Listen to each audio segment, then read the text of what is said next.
अर्ज किया है। बच्चे तो ये चाहते हैं कि वो माँ से आगे बढ़े। वाह वाह वाह वाह। बच्चे तो ये चाहते हैं कि वो माँ से आगे बढ़े, लेकिन भगवान तो ये चाहते हैं कि माँ के कदम पहले पड़े। ये प्रेम ना कहीं अच्छे डायलॉग छोड़ देता है। इस डायलॉग से राही को कुछ ना कुछ तो दिमाग में गड़ी होगी, लेकिन वो कंपटीशन जीत गई तो उससे उसका घमंड और बढ़ गया। और ये सब राही की, हमें कहीं ना कहीं राही की गलती समझ में नहीं आ रही है, ये कहीं ना कहीं अनुपमा की गलती हमें समझ में आ रही है। अनुपमा ने ही राही को सर पे चढ़ा के रखा है, वो ही सर पे चढ़ा रही है। अब वो कंपटीशन जीत गई। अब उसमें फ्लैशबैक में बताया कि वो श्रीखंड अनुपमा ने बनाया था, ठीक है, और उसी श्रीखंड से वो कंपटीशन जीत गई। तो राही को लग रहा है कि हमारी वजह से हम जीते, हमने खुद मेहनत की है, लेकिन ये राही की मेहनत थोड़ी है, ये तो अनुपमा की मेहनत है। और ये अनुपमा राही को ना बता के और अनुपमा को सर पे, राही को सर पे चढ़ा रही है।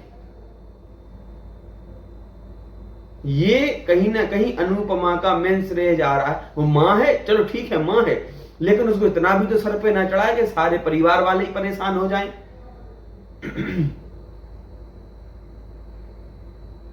अब आगे ये होगा, आगे ये हो रहा है, आगे ये बताया है कि राही अपनी मां से, अनुपमा से बोल रही है कि यदि राही और माही में से किसी एक को पसंद करना पड़े तो आप किसे पसंद करेंगी, किसे चूज करेंगी। अब ऐसे में यदि अनुपमा जाके थप्पड़ लगा दे राही में तो समझ में आ जाए, उसकी एबीसीडी उसको याद हो जाए। पढ़े लिखे हैं, दिमाग चला रहे हैं, ऐसे कैसे पढ़े लिखे।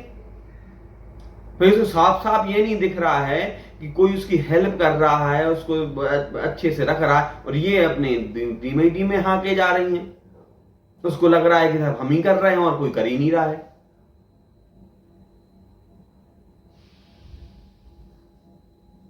उसने थोड़ा बहुत अनुपमा, चलो आखिरी में बताया, अनुपमा थोड़ी चिल्लाई उस पे, राही पे, तो वो क्या बोल रही है, हर जगह डंडोरा तो आप राही का पीटती हैं और मन में तो माही, मतलब इसको जलस हो रही है। इसको साफ साफ नहीं दिख रहा है कि वो राही को आगे बढ़ाने की कोशिश कर रही है अनुपमा, लेकिन ये नहीं दिख रहा है राही को। थोड़ा सा उसने डांट दिया, थोड़ी सी दो बातें बोल दी तो चिल्ला दिया माही पर, तो वो उसको दिखने लगा, चिल्ला दिया राही पर तो वो उसको दिखने लगा।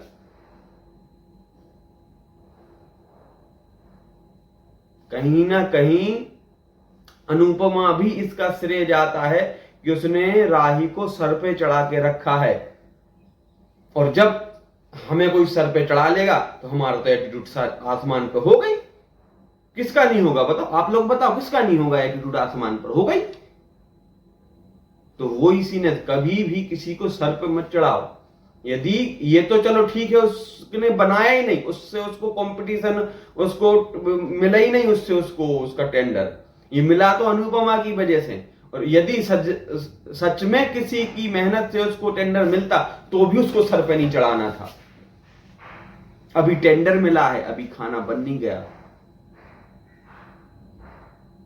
तो चलिए फ्रेंड्स, आगे देखते हैं अनुपमा में क्या होगा, आगे किस तरीके से खाना बनेगा, क्या होगा, कैसे बारात में लोग खाना बनाएंगे, शादी में कैसे उसने अनु की रसोई को माही की रसोई कर लिया, कैसे परिवार वाले जलस हो रहे, कैसे परेशान हो रहे। अब परिवार वालों को तो और धुकधुकी हो गई, ऐसा ना हो कि माही हमें घर से ही निकाल दे।